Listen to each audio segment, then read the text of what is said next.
காலை வணக்கம். என் பெயர் ஜெய அவினாஷ். நான் 10ஆம் வகுப்பு படிக்கிறேன். இன்று நான் குழந்தைகள் தினத்தை பற்றி பேச வந்துள்ளேன். இன்று நவம்பர் 14. அனைவருக்கும் குழந்தைகள் தின நல்வாழ்த்துக்களை தெரிவித்துக் கொள்கிறேன். குழந்தைகளின் எதிர்காலமே நாட்டின் எதிர்காலம் என்ற அடிப்படையில் இன்று குழந்தைகள் தினம் கொண்டாடப்படுகிறது. ஜவஹர்லால் நேரு அவர்களின் பிறந்த நாளை சிறப்பிக்கும் விதமாக அமைந்துள்ளது. இவர் குழந்தைகள் மீது வைத்திருந்த அன்பு அக்கறையின் காரணமாக இவரின் பிறந்த நாள் குழந்தைகள் தினமாக கொண்டாடப்படுகிறது.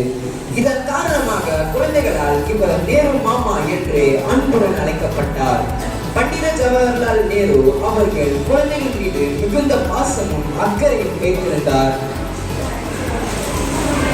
குழந்தைகள் நலனில் அதிக அக்கறை கொண்ட நேரு அவர்களின் பிறந்த நாளாக கொண்டாடப்படுவது சிறப்புக்குரியதாகும். குழந்தைகள் நடனம், இசை, ஓவியம், பாடல், விவாதம் போன்ற பல்வேறு போட்டிகளில் ஜவஹர்லால் நேருவை பற்றி பேசுவார்கள்.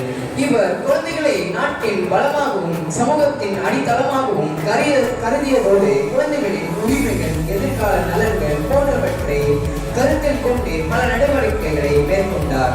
இன்றைய குழந்தைகளை நாளை எதிர்கால தூண்கள், அவர்களை பாதுகாக்க வேண்டியது நம் கடமையாகும். நன்றி, வணக்கம்.